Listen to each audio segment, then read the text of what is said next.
Okay, so we're off to the next section, wellness and longevity risk factors. And you have to remember that one of the main risk factors for longevity is developing a disease. And not having disease is the term where is defined as having wellness. Now remember, everyone defines wellness differently, but as far as the aging medicine goes, wellness is just simply no disease. Now, in this section, there's a couple goals. The clinical objectives are review how to clinically identify the most common diseases that impact longevity, review how to clinically identify patterns associated with loss of physiological resiliency. And then the academic goal is just to review the literature, review the most common diseases that impact longevity, and review the principles of physiological resiliency from an academic principle. But ultimately, as a clinician, you're trying to look at a couple of things. First of all, you're trying to figure out if there's any early signs of neuroscience implications happening, right? Where people start to get mitochondrial dysfunction, or people start to have epigenetic factors involved, people start to have inflammaging, all those things. And your biggest clue of that happening is when they start to lose resiliency. Evaluating different forms of resiliency is a big part of the structure of looking at longevity medicine. The other part of it is really looking at, do they have disease? In some of these issues with the resiliency, there's no early signs until they actually develop disease. We know the healthy person that they're an athlete, they're doing well. All of a sudden they have malignancy, all of a sudden they have a heart attack. So we don't always clearly see resiliency loss before disease, but we do see some suggestions of it. And certainly if you're losing resiliency, you're having some of the hallmarks of aging being expressed. So here's the diagram that kind of simplifies that concept. Wellness and longevity factors. Wellness risk equals development of disease. Longevity risk factors, loss of resiliency. And remember, the ultimate goal is to have someone live as long as they can without morbidity until the very last parts of their life. We're using 100 years old as a common goal, and that's used in longevity medicine. And here we see what we don't want. We don't want someone developing morbidity early. So there's a concept called shifting morbidity to the right of the lifespan scale. You can see this one's shifted to the left, where they're having morbidity very early on, instead of having it on later, which should be a shift to the right. And then here you can see another issue that's very common these days, where people start to get disease and loss of function, let's say at age 50, and then they have 50 years of morbidity where they have problems. And this is definitely happening with aging parents that have mild cognitive impairment that can't function at work anymore, and they're counting on their family members to help them. This is going to be an ongoing issue, and it's also a concern for just the healthcare system itself, as well as families and their financial resources. Okay, now there's some studies done looking at longevity medicine. One of the ones that was very well done, and we should talk about, is this Dunedin Longitudinal Study. And in this study, they recruited 1,037 individuals born in Dunedin, New Zealand, from 1972 to 1973. And the participants were followed longitudinally, and beginning at age 26, investigators began collecting biomarkers that reflected a wide range of organ system functions. The measures were repeated at age 32, 38, and 45, allowing them to assess how rates of change were called the pace of aging. So they followed these 1,000 subjects from age 26, their mid-20s, all the way into their midlife, mid-40s. And they looked at 19 different markers. And they also did some brain imaging scans on these dates that when they were 26, 32, 38, 45. And they did some laboratory markers. And they wanted to see, what are the expressions of aging? What's the pace of aging? How do people report age? And more importantly, what are some of the earliest findings that people are aging poorly? And what are the association correlations? And in their study, in the paper as included, you'll find paper online. It's also in your course materials. But if you look at the paper, they have this great chart. And look at the variables they were looking at from age 26 to 45 in these 1,000 subjects. They're looking at BMI, waist to hip ratios, hemoglobin A1C, leptin, mean arterial pressure, VO2 max, forced expiratory volume, 1 second, a total cholesterol, triglycerides, HDL, lipoprotein, A, ApoB, G, glomerular filtration rate, blood urea nitrogen, highly sensitive reactive protein, white blood cell count, mean periodontal attachment loss, dental care experiences. So it's pretty good. And they also did brain scans to look at their brain volumes throughout this period and some neurocognitive testing. And for the most part, if you look at these biomarkers, at age 26 and age 45, they're all getting worse, which is, typical expected when you're looking at just 1,000 people over a period of time. So all the markers have been, to some degree, got worse. And what they were looking at, those that were pacing faster, but these markers got worse much faster compared to the other groups of people. And then the model they used is, with these 19 markers, we're looking at cardiovascular function, metabolic function, renal function, immune function, dental health, pulmonary function. And then we can see how these markers are causing changes in their neuroimaging test, looking at gray and white matter measurements, looking at their cognitive difficulties, looking at their functional fitness, and so forth. And then also perceptions of aging, their attitudes of how things are going. So they did this study, and then there's some interesting things that they found with this study. So let's go through that. So they go on and say that age 45 in 2019 participants with faster pace aging had more cognitive difficulties, signs of advanced brain aging, diminished sensory motor functions, older appearances, and more pessimistic perceptions of aging.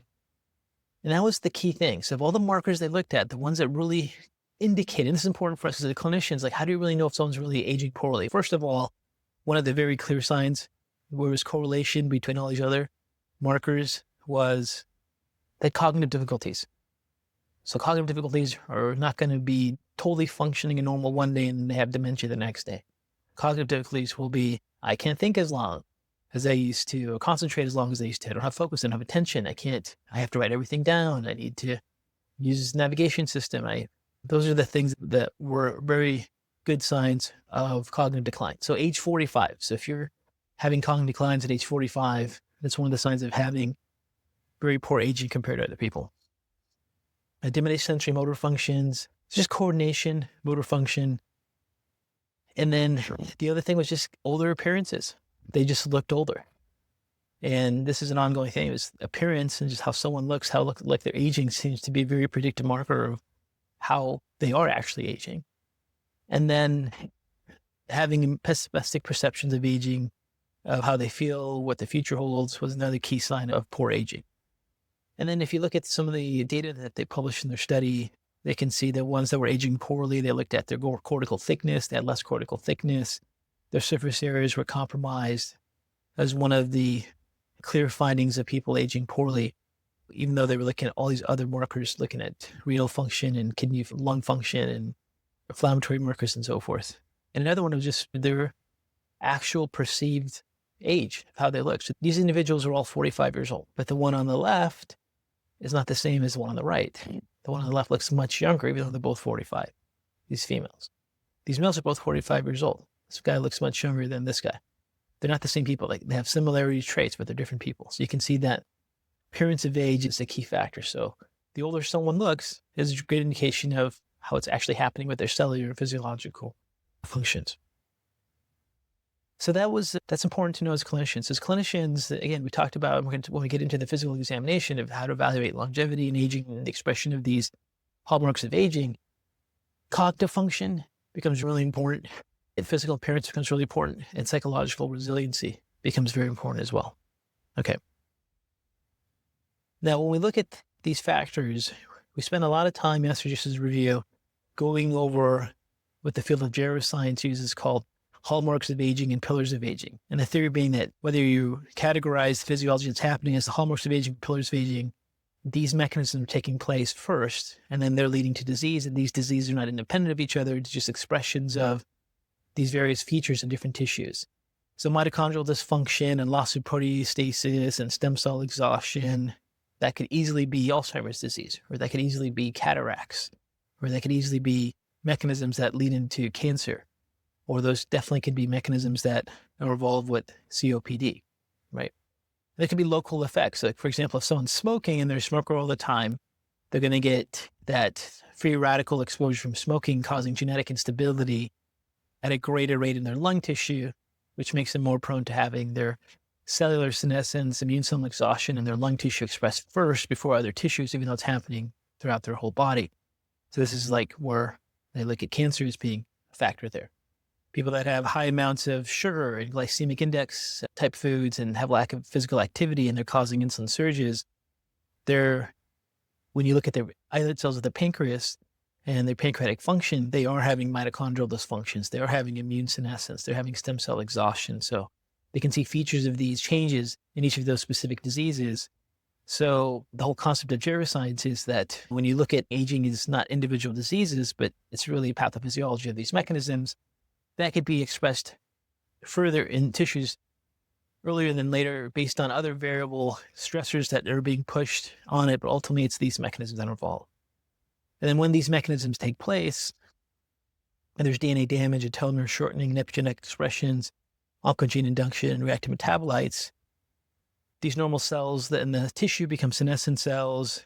There's severe inflammation in the tissues, and then the stem cells that are there are no longer responsive. So you can take it, for example, let's look at a smoker.